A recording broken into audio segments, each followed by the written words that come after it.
What does compassion mean to you? To me, compassion is really about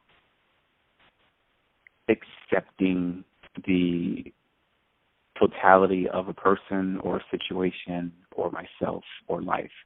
And so it's just, I like to break things down to meaning sometimes. So compassion broken down is like to sit with suffering. And a lot of times we think of suffering as, something bad that's happening. But really, suffering is just what is going on, or, what's happening. And so, we have to suffer through our days or suffer through experiences or whatnot. So to sit with what's happening, to sit with someone's joy or pain, or my own joy and pain, my own faults and my own greatness, and to be present for it. And so compassion just is the encompassing of everything that's happening and saying, oh, it's part of what is, and not necessarily does it have to be good or bad, but it's part of what is, and it makes up our entire experience. And so I'm not going to judge it. I'm going to be with it. And as I'm with it, then it moves into something else.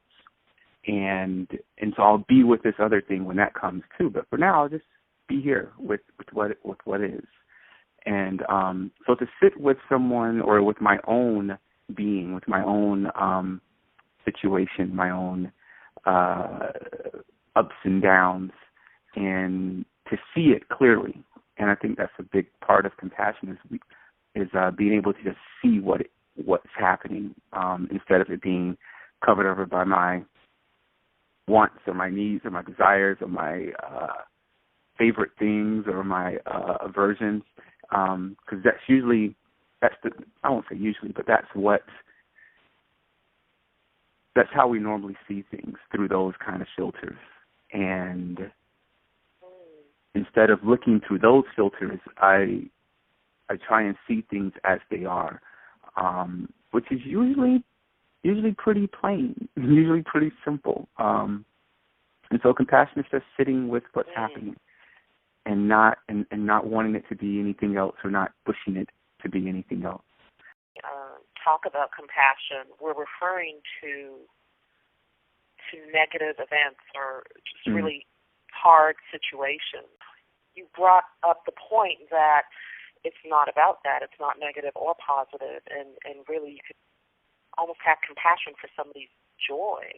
I really like this definition of just being present with what is. Well, just when we talk about like practicing compassion, it's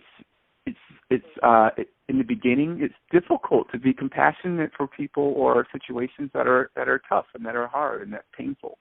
And so when you look at it in that totality, in that view of total experience, not just the painful but also the pleasurable, it's a little easier to be compassionate for someone's pleasure. And so if you practice it in the easy times, I tell this to clients all the time, if you practice it during the easy times, then it comes more naturally to you during tougher times. So if I look at someone and I see them enjoying an ice cream cone, I'm like, I'm so happy they're enjoying that ice cream cone. And, I see someone playing with their kids, and I'm like, oh, look, they're playing with their kids. Good things, all right.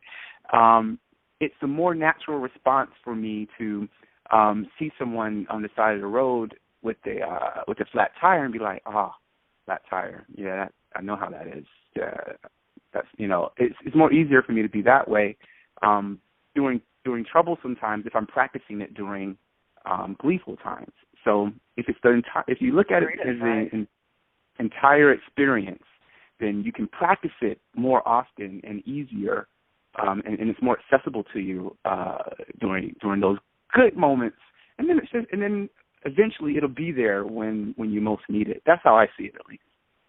Well, I'm just thinking about the components of mindfulness as I'm learning, as I'm becoming a student of it. But I just, when I hear mindfulness, I automatically think of non-judgment and fostering compassion. And I'm really liking your definition of it. It's really about presence, really about what is.